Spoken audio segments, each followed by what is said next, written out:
DMTV Info, votre chaîne d'information en temps réel. La politique, la santé, le sport, les faits de société, la musique, les rumeurs et bien plus encore. Vous découvrirez cela dans notre chaîne DMTV Info.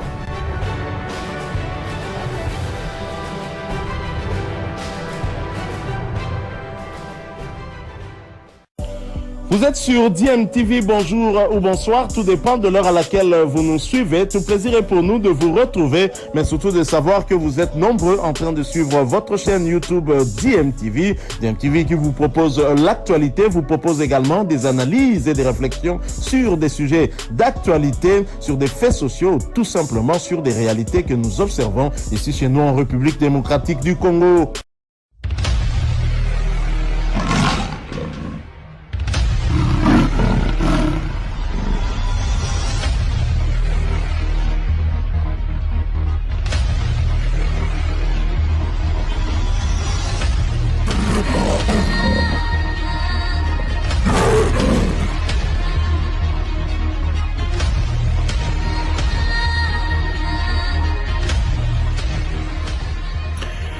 Bonjour, je suis Sébastien de Sam, le nouveau sélectionneur de la République démocratique du Congo.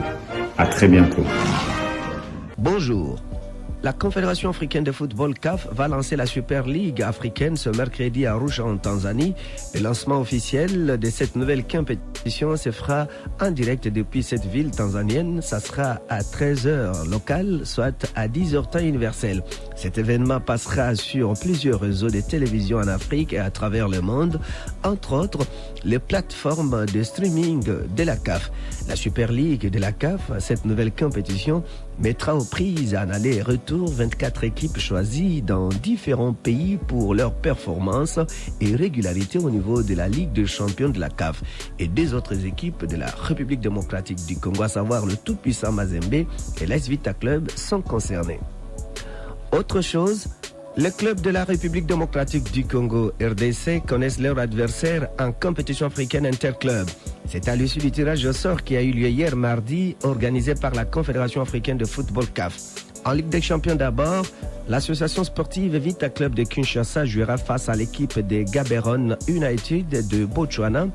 Le match aller aura lieu le week-end du 9 au 11 septembre à Gaborone et le match retour prévu à Kinshasa le week-end du 16 au 18 septembre 2022. En Ligue des champions toujours, le tout-puissant Mazembe de Lubumbashi est exempté du tour préliminaire et affrontera le vainqueur du match entre Olympique Real de Bangui de la République centrafricaine et Vipers SC de l'Ouganda. Match aller aura lieu donc le week-end du 7 au 9 octobre à l'extérieur et le match retour une semaine après à Kamalondo à Lubumbashi. En Coupe de la Confédération, le Football Club Saint-Éloi Lupopo va débuter cette compétition au stade de préliminaire. Les cheminots ont hérité d'une équipe botswanaise, à savoir Security System. Le match aller se jouera à l'extérieur la semaine du 9 au 11 septembre, alors que le match retour se disputera à domicile, donc à Lubumbashi, la semaine du 16 au 18 septembre. Dans la même compétition, le Daring Club Motema Pembe DCMP de Kinshasa est exempté du tour préliminaire. Il attendra donc les vainqueurs du match entre Saint-Michel United de Seychelles et Inter-Littoral Academy de la Guinée équatoriale. Les humains qui les seront reçus pour l'acte 1, donc déjà le week-end du 7 au 9 octobre, et puis le match retour aura lieu à Kinshasa le week-end du 14 au 16. C'est un tirage clément pour les clubs congolais, a déclaré le journaliste Sonny Médard Kazadi. Le tirage au sort semble clément pour les deux clubs congolais, mais simplement il faut travailler dur. Vous savez, le Saint-Éloi Lupopo fait un comeback après 7 années d'absence. Lorsqu'on reste absent plus de 5 ans, quand on retourne, on va réapprendre. Heureusement que le Saint-Éloi Lupopo fait un recrutement onéreux et semble mettre les moyens. Il faudra donc batailler dur pour retrouver l'élan que l'on a perdu il y a quelques années. Quant à l'ASV Club, habitué de cette compétition, devra réparer l'handicap de l'année passée où le vert et noir n'avaient pas fait bonne figure puisque débarquaient déjà dès l'entame. Nous espérons que les deux qui sont exemptés auront eu la chance de se préparer avec la reprise peut-être de la Linafoot pour retrouver les repères. Il faudrait donc pour les clubs congolais que la Linafoot reprenne très rapidement pour permettre à nos clubs engagés en compétition africaine de pouvoir retrouver le niveau de la compétition.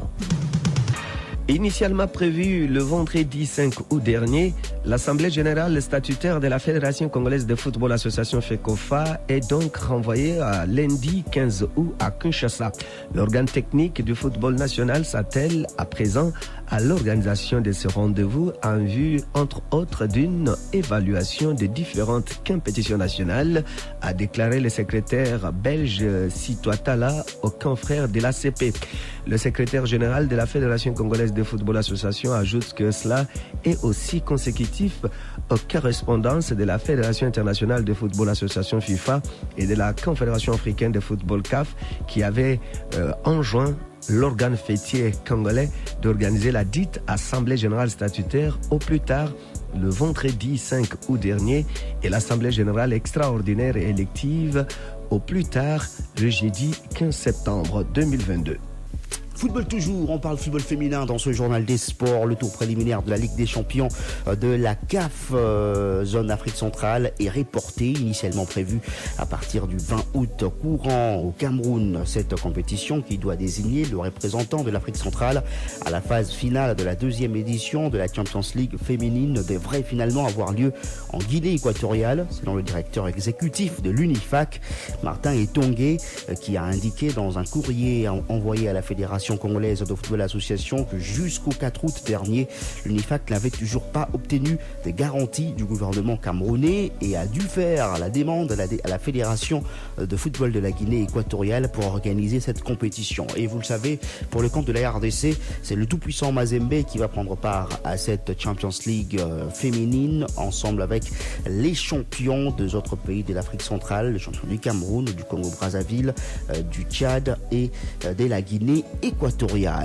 On parle toujours football, cette fois-ci pour ce qui concerne Kinshasa avec la Super Coupe Champion et les affiches de demi-finale qui sont connues. Oudjana croisera PJSK et Système sera face à la formation de Mweka.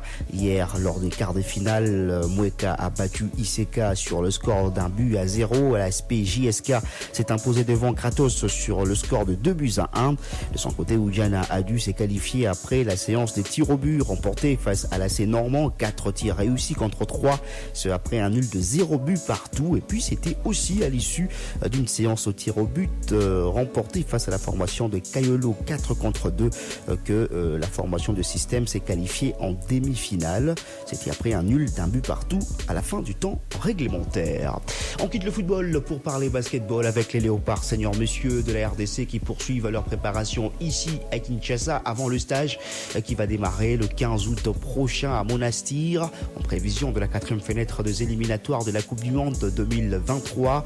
Quelques joueurs internationaux en vacances à Kinshasa, plus quelques joueurs évoluant ici en RDC se préparent sous la direction du coach Piero Ilunga, coach adjoint de cette sélection nationale basketball de la RDC.